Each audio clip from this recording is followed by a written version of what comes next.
Today we're reading 2 Samuel chapters 19 through 21.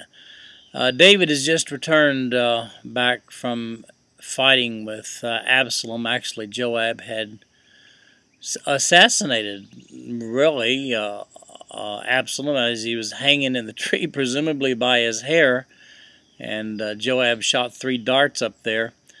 I don't know what David was thinking. I mean, Absalom had to die, but David has been mourning his son.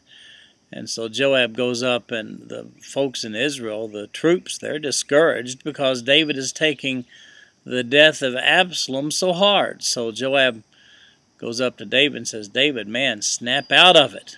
The people are discouraged because you're discouraged. I mean, what is it? You'd rather we all died and he lived?"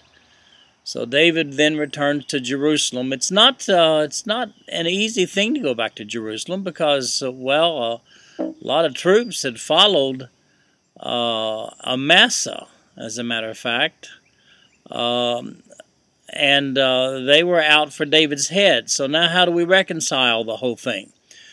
Well, David makes some compromises here. I mean, big-time compromises, and you can read about those in 19 and 20. And then we see that in 20 that not everybody's happy about this whole thing. A guy named Sheba of the tribe of Benjamin, he determines that he's still going to war. He's still going to be against David. But David tries to assemble troops by Amasa, his new general. But Amasa doesn't show up in time with troops, and Joab meets him on the road and assassinates him. So now Joab's he's head of the troops again. They surround the city where Sheba's hiding out, a walled city, and a woman comes to the top of the wall, speaks to Joab and says, "Look here, what can we do to avoid this confrontation?" Joab says, "Well, just throw his head over the wall and we're good." And that's what the woman does. The woman throws the guy's head over the wall and everybody goes home.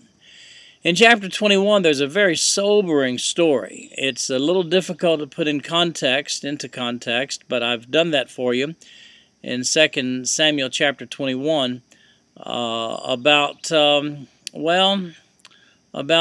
a famine that takes place in Israel, and the reason was because of something that Saul had done years earlier. Read about that.